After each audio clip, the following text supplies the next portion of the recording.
తండ్రి కుమార పరిశుద్ధాత్మకు మహిమ కలుగునుగాక. ఈనాటి జీవవాక్యం. అతడు విశ్వదాత్రికిని రాజు, రమ్యముగా కీర్తనలు పాడి అతనిని వినతింపుడు. కీర్తన 47 వచనము 7. క్రీస్తునాథుని యందు ప్రియ సహోదరి సహోదరులారా, దేవుని బిడలారా, ఈ కీర్తన లోకనాయకుడైన ప్రభువును, ఇశ్రాయేలు రాజును స్తుతించమని పలుకుతూ ఉంది. మరి ఈ వచనం మనకు 2 ప్రముఖమైన విషయాలను తెలుపుతుంది. మొదటిది, అతడు అనగా దేవుడు విశ్వదాత్రికి రాజు అని, అనగా సమస్త లోకాలు, విశ్వము, లోక వస్తువులు అంతయు ఆయన ఏలుబడిలో ఉన్నావని తెలియజేస్తూ ఉంది. ఇంకొక మాటలో చెప్పాలంటే, ఆయన ప్రమేయం లేనిదే ఏదియు మనుగడలోనికి రాదు పోదు. సమస్తము ఆయన కనుసన్నల్లోనే నడుస్తుంది. సర్వానికి అధిపతి ఆయనయే. ఎందుకంటే ఆయన నోటి మాటతోనే సమస్తము సృజింపబడినది.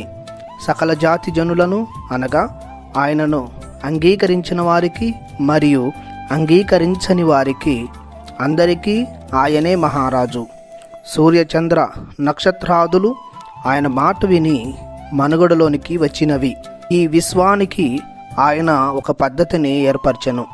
దాని ప్రకారమే అంతయు తమ తమ క్రియలను కొనసాగించును. అధికులను, సామాన్యులకును, ధనికులకును, దరిద్రులకును ఆయనే ప్రభువు. ఆయన పరిపాలనలో అంతయు సక్రమంగా సజావుగా నడుస్తుంది. కనుక మనము ఆ దేవుని, ఆ రాజును స్తుతించుట యుక్తము, న్యాయము, ధర్మము మరియు శ్రేయస్కరము. మరి రెండవ విషయం ఏమిటంటే, రమ్యముగా కీర్తనలు పాడి ఆయనను స్తుతించాలి. కీర్తనకారుడు 47వ అధ్యాయంలో ఆరంభములో పలికినట్లు, నిఖిల జాతులారా చప్పట్లు కొడుతూ జయ జయనాదాలు చేస్తూ ఆ ప్రభువును కీర్తించాలి. ఆ మహోన్నతుడైన ప్రభుని సన్నుతించాలి.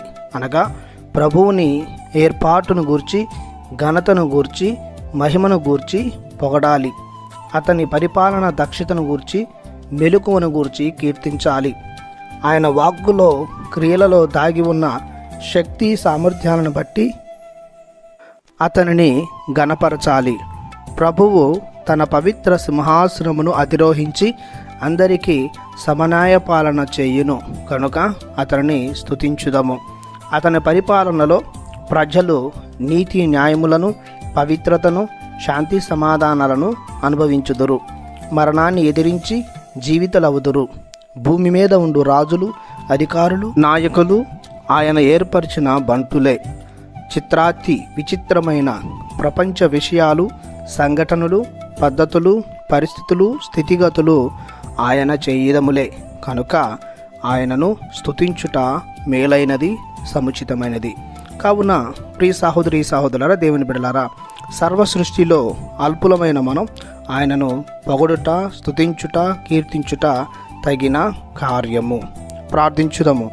సర్వ సృష్టికి మహారాజువైన మా దేవా, అల్పులమైన మమ్ము నీ చేతులతో చేసి నీవు చేసిన ఈ సృష్టిని మా సంరక్షణలో ఉంచి పాలించమంటిరి.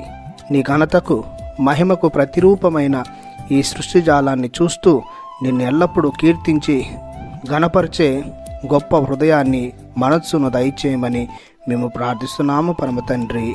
ఆమెన్. దేవుడు మిమ్ము దీవించునుగాక. ఆమెన్.